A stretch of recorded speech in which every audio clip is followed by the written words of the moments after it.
In this video, we're going to introduce the idea of a series.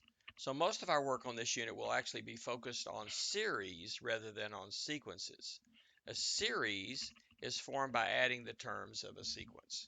So a finite series will only add the first n terms of a sequence. We denote the sum of the first n terms of a sequence as capital S sub n. Notice that there is an underlying sequence, A1, A2, A3, A4, right? And then the series is the sum of the sequence. So S sub n is then the sum from k equals 1 to n of a sub k. So here's one we can find. For example, find the following sum. The sum from k equals 1 to 4 of 5k squared. You just plug in k equals 1, k equals 2, k equals 3, k equals 4. Work those out. Square first. You get 1, 4, 9, and 16 in the parentheses. Then multiply by 5. So that gives you 5, 20, 45, and 80. And finally, we add those together to get 150. So that's the basic idea of a series. You're just adding up terms from a sequence. So let's continue by looking at some finite arithmetic and geometric series.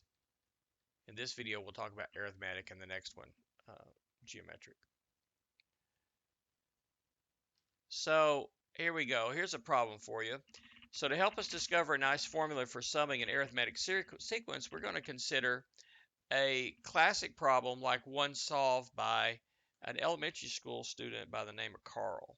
And the story goes like this. Carl's first grade teacher wanted to keep the class busy, so she asked the class to add up the natural numbers from 1 to 100. 1 plus 2 plus 3 plus 4 up to 100. And hoping this would keep the class busy. Okay, ready? Go. Have you got an answer yet?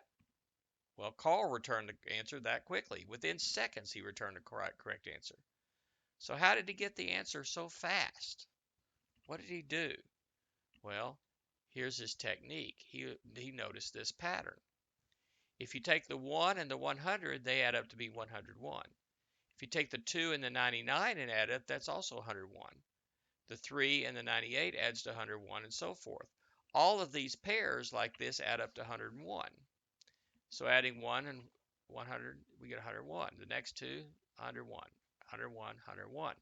How many of these pairs are there? Well, there's 100 numbers. Divided by 2 will tell you how many pairs. So 100 divided by 2 is 50 pairs, each summing to 101. That's 5,050. So just like that, we can get an answer. And this is an arithmetic sequence. It's going up by one at a time. It's actually an arithmetic series because we're adding it up. Okay? But it's arithmetic series because the underlying sequence is arithmetic.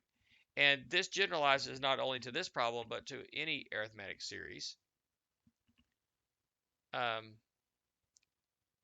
in fact, the problem that Carl was given was another arithmetic series that was harder than this one. I simplified it a little bit. So to derive or prove the general formula, here's what we're going to do. We're going to write down the series, and here's how we're going to write it down. The first term is A1. The second term we notice is A1 plus some constant slope or common difference m. Then the next one is A1 plus 2m, and then A1 plus 3m, and so forth, and you get all the way down to A sub n. Now if we work backwards from the back, we could write them. This one before it is A sub n minus m. The one before that's A sub n minus 2m, and so forth. I'm going to take the same sequence and just reverse it. So like the one we did up above, I'm going to write the numbers from 1 to 100, then I'm going to write them from 100 down to 1. Okay, so it starts with A sub n, and then it's A sub n minus m, A sub n minus 2m, and so forth, working its way down to A sub 1. These are both S sub n. It's a finite sum. Doesn't matter what order we write them in. It's the same sum. Okay, so now we just add these up. A1 plus AN is A1 plus AN. When we add these two, the m's cancel, plus m minus m, that cancels, and we get A1 plus AN. Now we got two m's that cancel. Again, we got A1 plus AN. That happens all the way up and down. So if we have this arithmetic sequence, we got this pattern of adding the first and last is always the same thing when we're adding all these different pairs. Of course, we're adding on the left side s sub n plus s sub n is 2 times s sub n. So what we have on the right side is twice the sum, but these are all the same thing. We have a shorthand notation for repeatedly adding the same thing over and over again. It's called multiplication. There are n of these pairs now, so that's just n times a1 plus an. Divide by 2 to solve for Sn, and we have our formula for the sum of an arithmetic series. You should probably memorize that. It's the first term plus the last term, then multiply by n and divide by 2. And if you remember Carl's picture, you can memorize that a lot better. Okay? Now, we can go ahead and do some manipulation of this formula. I wouldn't recommend it, but you can. We can substitute in a1, m, and n for this. We're summing m times k minus 1, close parentheses, plus a1. Well, our formula is n times a1 plus an over 2. Well, an is a1 plus n minus 1 times m. That a1 adds to the first a1 to give you 2 of those. So you could rewrite this formula as n times parentheses 2a1 plus parentheses n minus 1, close parentheses m, close parentheses again, divide the whole thing by 2. And that gets it in terms of the first term, the slope or common difference, and the number of terms only. But I think it's actually a lot easier just to remember the formula to how to find the last term, and then just remember it's first term plus last term times n over 2. So I just memorized that one for myself. And by the way, don't get too upset if you got kind of shown up by this little boy who was able to do this thing so fast. This young boy, Carl, in the story was Carl Gauss. He was a child prodigy and probably maybe the best mathematician of all times. He's certainly one of the top handful of mathematicians of all times, if not the best ever. Okay, so let's apply this to a couple of problems here. Find the following sums. Find the sum of the first 151 terms of an arithmetic sequence with initial term 22 and common difference 7. And find the sum from k equals 1 to 1,000 of 2k minus 80. Do these yourself. Come back when you're finished and check your work. Press pause now. Okay, here they are worked out. For the first one, a sub 1 is 22, m is 7, and then n is 151. A sub k then is 7 times k minus 1 in parentheses plus 22. That perhaps simplifies to 7k plus 15. So a sub n is 7 times n, which is 151, plus 15, which is 1072. So first term plus last term is 22 plus 1072, which is 1094. We have 151 terms. We divide by 2. One of these two numbers here, maybe both, but one of these two will be even, so you'll be able to divide this out if you're adding up natural numbers. So that this cancels with the one in parentheses down to 547. Multiply that by 151, you get 82,597. And the next one, this is the form of a linear function or arithmetic sequence.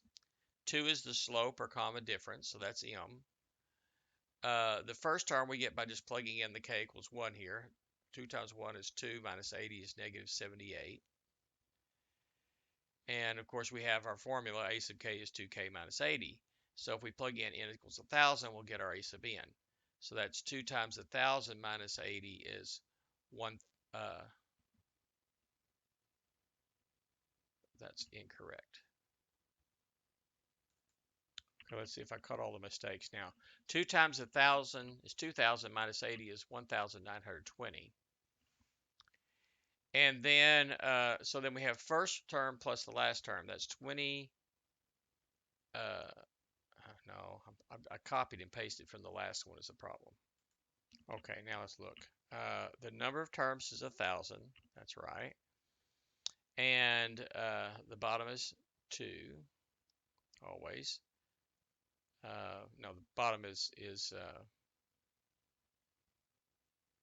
2 always, correct. And the top here, this part right here, is first term plus last term. So first term was negative 78.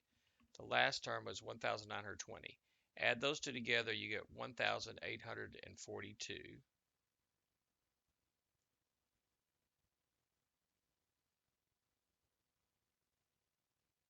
Yeah, I believe that's correct. And then multiply by 1,000. I went ahead and divided here and got 921. And then 921 times 1,000 is 921,000. There we go. Okay, here's another one, a practical example. The seating in a band is set up with chairs in semicircles centered on the conductor. The first row has 5 chairs, and each subsequent row has 3 more chairs than the previous row. There are 12 rows. How many chairs are there for this band? See if you can work this out yourself. Press pause now. Come back when you're ready. Okay, well, it's an arithmetic series. Here's kind of a picture of it, of the setup. The first row has got 5 chairs. That's A sub 1. We're adding 3 each time, so the common difference or slope is 3. That's M. So a non-recursive formula for A sub k, the number of rows of chairs in the kth row, is 3 times k minus 1 plus 5, or in other words, 3k plus 2. 2 would be the number in the 0th row if we were to extend this pattern back one more. There are 12 rows, that's n. So A sub n is 3 times 12 plus 2 is 38. And so the number is 5 in the first row plus 38 in the last row. That's 43 times 12 rows divided by 2. 12 divided by 2 is 6 times 43 is 258. And you can kind of see the picture. You could count all those dots if you wanted to. It would be 258. The first row has 5 seats, then 8, then 11. Each one we're adding 3 to the one before. So this you get here. So the first row is 5. The next one is 8, which is 5 plus 3, or 3 times 1 plus 5. The next one was 11. How do we get that? Well, it's 8 plus 3, or 5 plus 3 plus 3. So the 8 was 5 plus 3, so that's 2 3s plus 5. 14 we could get as the 11 plus 3, but 11 was 5 plus 3 plus 3, and then we add this other 3. That's 3 3s plus 5, 3 times 3 plus 5, and so forth. And there's a recursive and explicit formula for this setup. Next, next video we'll look at geometric series.